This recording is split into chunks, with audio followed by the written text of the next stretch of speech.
Então, bom dia, edição da Cor do Dinheiro, do dia 16 de maio do ano da graça de 2019. Olha, aproveito para lhe fazer inveja neste cenário magnífico que é o Hotel Sublime na Comporta. E já agora dizer que muitas vezes criticamos aquilo que se faz em Portugal. Eu juro que não estou aqui de borla, juro que ninguém me convidou para fazer elogios, mas vou dizer isto porque quando as coisas são bem feitas, nós temos de as reconhecer. Bom, em Portugal criticamos muitas vezes os empreendimentos, o turismo e às vezes iniciativas empresariais porque não respeitam o ambiente e porque têm sempre uma função económica, mas depois o resto fica para trás. Bom, isto é um belíssimo exemplo de um empreendimento turístico muitíssimo integrado na natureza, muitíssimo bem integrado na natureza e com uma qualidade verdadeiramente acima da média, que é aquilo que nós precisamos. Como sabe, nós temos um problema em Portugal. Temos turismo barato, temos demasiado turismo barato. Por isso é que nós temos empregos mal pagos no turismo, por isso é que temos às vezes maus empresários na área do turismo. E a verdade é que vão aparecendo coisas muito interessantes, este é um belíssimo exemplo, onde a palavra toque é qualidade. E como você sabe, se não houver qualidade, não há margem. É commodity. Commodity é andar a concorrer nos preços, não é? Era disso que nós precisamos de fugir em Portugal como conceito de turismo. Bom, por onde é que é começar hoje? Pelo período de ordem do dia, naturalmente, para comentar várias coisas. A primeira é a inefável Helena Roseta. Inefável Helena Roseta, como sabe, eu estou sempre aqui a falar dela quando se fala de habitação. Ontem saiu-se com uma nova, que é faz falta uma ASAI para a habitação. A Helena Roseta é o típico português, não é? Que acha que o Estado e o Governo devem fazer tudo, devem se meter em tudo, percebe? E devem se meter em tudo é criar coisas, organismos para tudo e mais alguma coisa. Epá, este setor da atividade, há aqui algum problema ou alguma coisa para fazer, cria-se um organismo do Estado. Olha, é preciso o Estado meter-se ali, cria-se um organismo do Estado. Primeiro, como é que o Estado não tem de se meter em tudo? Em segundo lugar, qual é a necessidade de uma ASAI para a habitação? Esta malta ainda não meteu na cabeça, a Helena, o Pedro Nuno Santos, o António Costa, esta gentinha toda, ainda não meteu na cabeça que o mercado da habitação não tem nada a ver com a intervenção do Estado. O mercado da habitação precisa de incentivos para crescer, para haver arrendamento. Percebe? Mais nada. E isso passa por não mexer na legislação todas as semanas, passa por não andar a mexer na fiscalidade todas as semanas, passa por não andar a mudar a lei todas as semanas, a dizer agora vamos facilitar os despejos para quem não paga rendas e depois, dali a um ano, mudar as coisas exatamente para o oposto. Isto é que o mercado de habitação precisa de corrigir. O resto é conversa. Senão vamos passar a vida a criar organismos do Estado para tudo e mais alguma coisa. Pronto, é o complexo socialista, não é? Que nós temos. Bem, pode ser que um dia a gente aprenda que a economia funciona é com menos socialismo. Bom, segundo ponto do período de ordem do dia, isto hoje vai ser longo, aviso-lhe já. Se calhar vou ter que deixar um ou dois pontos para amanhã. O Conselho das Ordens, aquele que atribui as ordens, comendas e o diabo 4, vai analisar a situação de João Berardo, depois daquilo que ele disse no Parlamento, depois da prestação dele, mais a história das dívidas e não sei das contas. Bom, há aqui um ponto, há vários pontos sobre isto. Primeiro, não se pode condenar anteriores presidentes que deram comendas e ordens, porque a vida é o que é. Hoje as pessoas são sérias ou parecem ser sérias, amanhã deixam de ser sérias ou então deixam de parecer sérias. Às vezes as pessoas têm uma atividade irrepreensível numa certa altura, depois passam a fazer disparates e mudam. E o que é que a gente vai fazer? Vai tirar as comendas todas para trás? Isto é um bocado difícil de aceitar, por um lado. Por outro lado, repare, se tirarem a João Berardo vão ter que tirar a muita gente também, ou não? Bom, é isto que vale a pena pensar. Primeiro, não vale a pena estarmos aqui a chamar nomes a este ou aquele presidente que fez isto e aquilo, Jorge Sampaio, Ramalhianos ou Cavaco Silva. Não faz sentido nenhum. A vida é o que é, a vida empresarial é o que é. Passou. Se for um crime grave, eu ainda percebo. Agora, situações destas, enfim, tenho muita dificuldade em perceber que a gente possa estar a rever o passado todo, não é? Senão daqui a pouco acabamos de Dom Afonso Henriques, acho eu. Terceiro ponto. Afinal, não é só o Conselho das Ordens que está a analisar aquilo que João Berardo disse no Parlamento.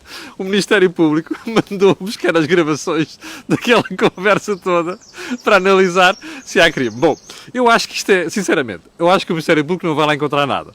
O Ministério Público faz estas coisas de vez em quando, que é para dizer que está presente, está a ver que está atento. Que é assim, aquele tipo disse não sei quantos, vamos lá investigar isto, e a malta divulga isso para a comunicação social e divulga isso para a sociedade, que é para o pessoal ficar a pensar que, epá, os gajos estão atentos.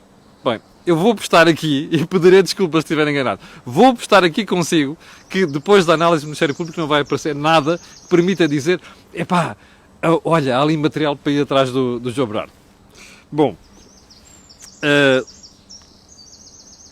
Quarto ponto da presunção de ordem do dia.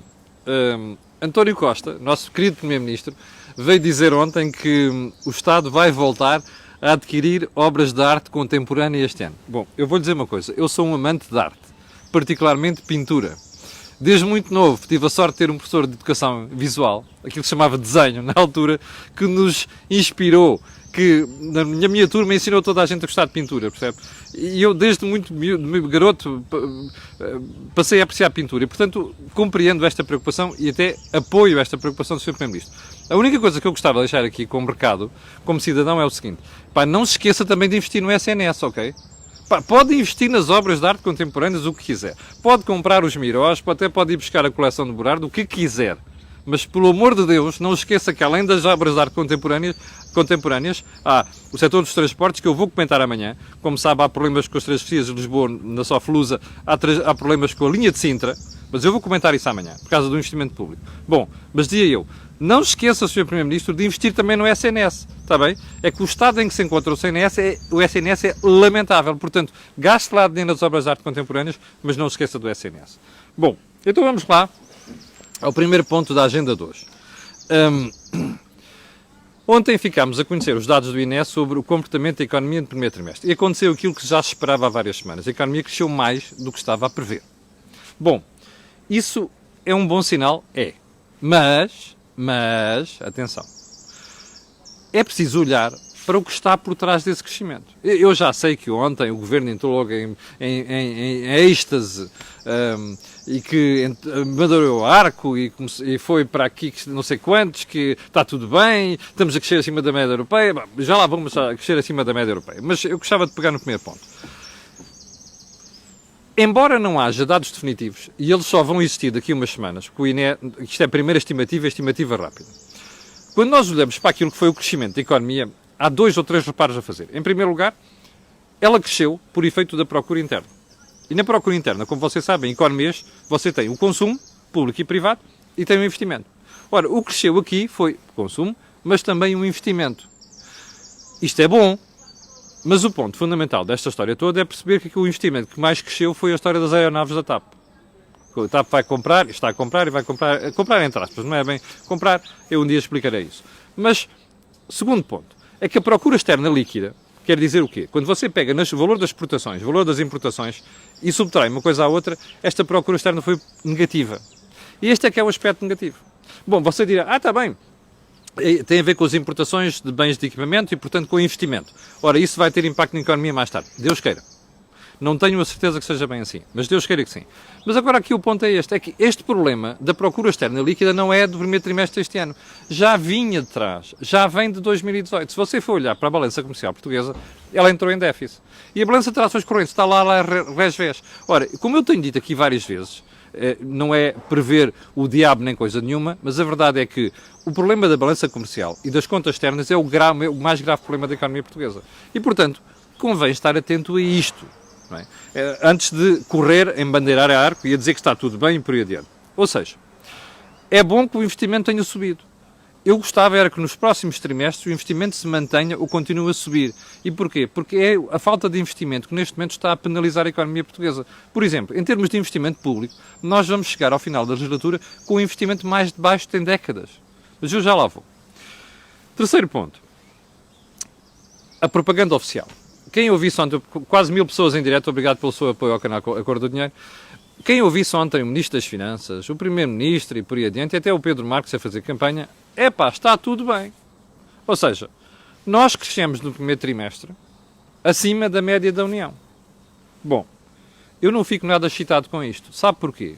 Porque isto é o debate errado em Portugal. E é o debate que dá jeito ao Primeiro-Ministro, é um debate que dá jeito ao Partido Socialista, aquela maltinha que está no poder, que é, nós crescemos 1,8%, no último trimestre do ano passado tínhamos crescido 1,7%, e portanto isso quer dizer que está tudo muito bem e que nós até estamos a crescer acima da média da União Europeia. Bom, eu quero dizer que isto é o debate errado por uma razão. 1000 pessoas em direto, obrigado pelo seu apoio. Então eu vou explicar porquê. É que o nosso problema não é a Alemanha, a Itália e a França, eles estão muito longe, lá em cima. O nosso problema é outro, é a Eslováquia, a República Checa, a Polónia, a Roménia, a Hungria, a Letónia, a Lituânia e até a Espanha. Então você quer saber o que é que aconteceu com estes fulanos, que eu andei para aqui a citar? Então eu vou-lhe dizer. Olha, a Polónia cresceu no primeiro trimestre 4,6%. Ouviu bem? 4,6%. A Hungria está no Eurostat. Eu vou publicar daqui a bocadinho o quadrinho do Eurostat, ok? Não é inventado por mim. Bom, desculpe lá que isto apagou-se. A Hungria, 5,2%. A Roménia, 5,1%. A Lituânia, 3,8%. A Letónia, 3%. A Eslováquia, 3,8%. A Bulgária, imagino só, aqueles pobrezinhos, 3,4%. Chipre, 3,5%. Bem, Espanha, 2,4%. Portugal, 1,8%. E a malta está excitadíssima com isto, está a ver? Isto é a conversa do perdedor. Isto é a conversa do idiota, que é assim, epá, eu estou a crescer mais do que a média, mas o problema não é esse, é quem está no meu campeonato da descida de divisão, está a perceber? Está a ver o Campeonato Português de Futebol. Estão ali 3 clubes para descer. E nós estamos candidatos a chegar a essas 3 últimas posições. Se isto continuar assim, nos próximos anos, isto significa o quê? Que aquela gentinha toda que aqui está, que entraram na União Europeia muito depois de nós, alguns deles na zona euro, depois de nós, estes senhores vão passar à nossa frente. Este é o primeiro ponto. O segundo, que eu não me canso de referir aqui, bem, há uma razão para esta maltinha estar a crescer mais do que nós. Há uma razão para estes senhores estarem muito à nossa frente e estarem até alguns em risco de nos ultrapassar. Quer dizer que eles estão a fazer alguma coisa do ponto de vista de medidas estruturais, de funcionamento da economia, que nós não estamos a fazer. Mas quando você ouve a propaganda governamental, e infelizmente às vezes isto não é só de esquerda, é na direita também quando está no poder, mas isto tem uma explicação, como você sabe, eu acho que não há direita em Portugal, há direita socialista, não é? A conversa é sempre a mesma. Mas este é que é o problema. Estes senhores que aqui estão e que nos estão a ultrapassar, estão a fazer alguma coisa que nós não estamos a fazer. E essa coisa é tomar medidas estruturais que ajudam a mudar a economia. É por isso que eles estão a crescer mais. E repare que eu não lhe trouxe aqui o exemplo da Irlanda. Se eu fosse buscar a Irlanda, então aquilo era um desnível de David para Golias. Percebe? Bom, o que eu achei interessante também ontem foi ouvir o senhor Ministro das Finanças, através de um comunicado do Ministério das Finanças, dizer assim: pois a procura externa líquida é negativa por uma razão muito simples. Eu vou-lhe citar ipsis verbis o que diz o Ministério das Finanças. Isso deve-se a abrir aspas, aumento da incerteza geopolítica e das tensões comerciais globais que têm impactado em especial as maiores economias da Europa. Espera aí. Maiores economias da Europa. Alemanha, França e Itália. Sim, senhor, estão a ser impactadas. Então agora explique-me só uma coisa. Estas tensões comerciais não se aplicam à Letónia, à Lituânia, à Bulgária, à Polónia, à Hungria e aquela chusma de candidatos que eu lhe disse há bocadinho. Não. É só para Portugal? Está a ver como é que o discurso oficial cai pela base? Isto é lamentável. Quem lhe vem com esta conversa é um senhor Ministro das Finanças de Portugal, está a perceber? Quando devia estar a dizer assim, meus amigos, vamos lá sentar todos, o Partido Socialista, o PSD, o CDS, vamos sentar e tomar aquelas medidas que podem colocar Portugal naquele campeonato, a crescer a 4% e 5%. Mas não, esta malta está apostada. Eu sei que não é só por causa das eleições, que esta conversa já vem de há muito tempo, que é, está apostada em deitar areia para os olhos portugueses. E areia para os olhos portugueses é coisa que eu não gosto. Por uma razão muito simples. A gente olha e diz assim, espera aí, só nós é que estamos com problemas, os outros não? É óbvio que nós estamos mal, não é? É a história da autoestrada. Você vem numa autoestrada e de repente começa a dizer assim, epá, há milhares de gajos contra mim, não são eles que estão mal, é você que está mal, está na faixa errada, está a ver? É este o problema. Nós estamos na faixa errada da autoestrada. Valia a pena que os partidos políticos, quem está no poder e quem está na oposição, se sentassem e percebessem isto e tomassem medidas para acabarmos com esta marmelada. Acho eu. Bom, eu não gostava de deixar aos meus filhos um país pior do que aquilo que os meus pais deixaram para mim, percebe? O meu problema é só este. Bom, já vamos com quase 13 minutos desta marmelada. Bem, como eu lhe dizia, eu vou deixar a história do investimento para amanhã, ok? Investimento público. Era para ter falado hoje, mas vou deixar para amanhã, porque isto tem a ver com os transportes, com a deterioração dos transportes do SNS. Mas eu vou deixar para amanhã. Vou passar para outro ponto. E qual é esse ponto? Bom, nós estamos praticamente no final de maio. Como sabe, já tivemos temperaturas de 30 e não sei quantos graus, houve distritos em alerta vermelho e por aí adiante. Ou seja, nós estamos quase na fire season, está a ver? Estamos quase na época de incêndios.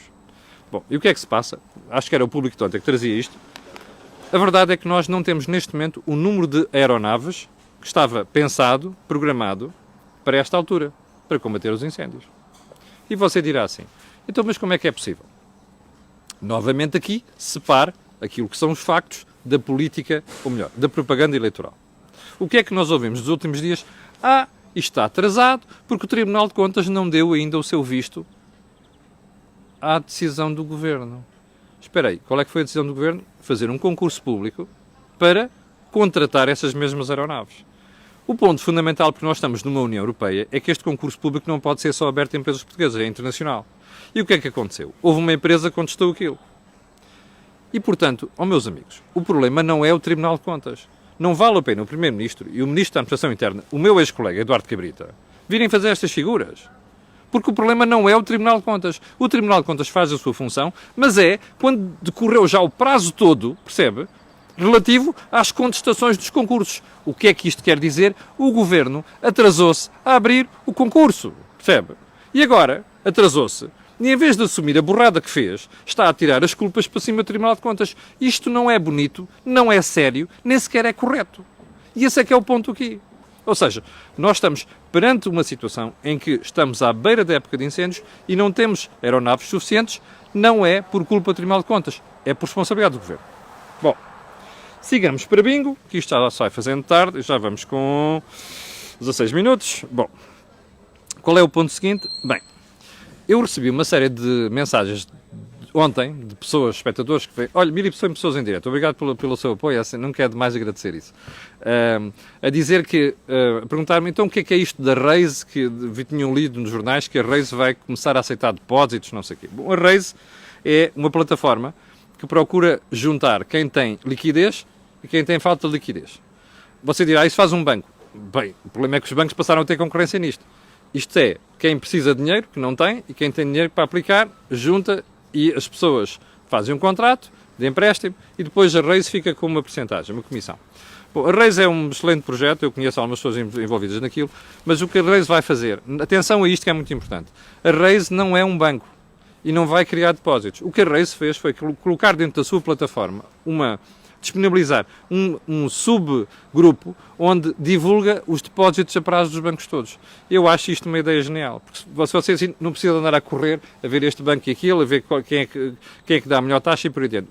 Aquilo passa a estar disponibilizado ali. Mas atenção a este ponto, é que não é a Raise que vai aceitar depósitos.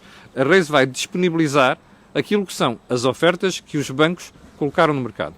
Este é um ponto muito importante até por outra razão muito simples. É que, como você sabe, quem pode aceitar depósitos são bancos. E mais, como você sabe também, atenção a isto, a proteção do depósito é até 100 mil euros. Nunca se esqueça disso. Eu sei que os governos de vez em quando assustam-se com os eleitorados, com os lesados e não sei o quê, e depois vêm dizer que pagam tudo. Mas atenção a este ponto. Pela lei, só até 100 mil euros é que há a cobertura do depósito. Bom, último ponto desta conversa de hoje, para dizer o seguinte. Houve várias pessoas que me escreveram a perguntar porque é que o Benfica, que ia emitir, a SAD do Benfica, que ia emitir 25 milhões de euros de obrigações, decidiu aumentar esse montante para 40 milhões. Olha, com uma taxa de 3,75%. Meus amigos, é muito simples. É que a procura é muito elevada. Portanto, o Benfica aproveitou isso. Ainda por mais, teve a sorte, neste final do campeonato, que as coisas estão a correr bem e que é provável que a equipa ganhe o campeonato, não é? Isto tem criado alguma euforia. Portanto, foi sorte e é aquilo que o Benfica está a fazer. Agora, a pergunta a seguir que me estão a fazer é: devemos comprar obrigações de clubes ou não? Benfica, eu aí vou responder aquilo que respondo sempre. Eu separo sempre aquilo que é os investimentos que eu faço, que é aqui a minha cabeça. E separo sempre isto de quê? Da paixão clubística, não é? E pelo desporto, que é neste caso do Benfica. Portanto, aqui não quero aconselhar as pessoas, deixe ficar isso ao seu critério, mas uma coisa é certa, eu não misturo as duas coisas. E já agora que estamos a falar de futebol, um ponto que me escapou no período da ordem do dia, que é o seguinte: o que se passou ontem no Olival não foi nada bonito. O filho do Sérgio Conceição marcou que joga no Benfica, nos miúdos do Benfica, marcou um golo à equipa do Porto e aquilo foi um sarilho. Não se faz aquilo. Profissionalismo, não podemos esquecer no futebol, há profissionalismo como há em tudo e mais alguma coisa. E não se vai cair em cima de um treinador, como aconteceu ontem, e não é um treinador do meu clube, e fazer aquilo que se fez. Não é aceitável, não é tolerável. E convinha que nós começássemos a ter juízo que um dia destes acontece uma tragédia no futebol. Mais uma. E é isso que nós todos não queremos ouvir. Bom, cheguei ao final da conversa de hoje, eu quero agradecer a sua paciência, 1100 pessoas em direto, e dizer-lhe que, no fim, pedir-lhe aquilo que peço sempre, colocarem um gosto e fazer partilha nas redes sociais, porque aquilo que você ouve aqui, não ouve em mais sítio nenhum. Obrigado, bom dia, e até amanhã às 8. Com licença.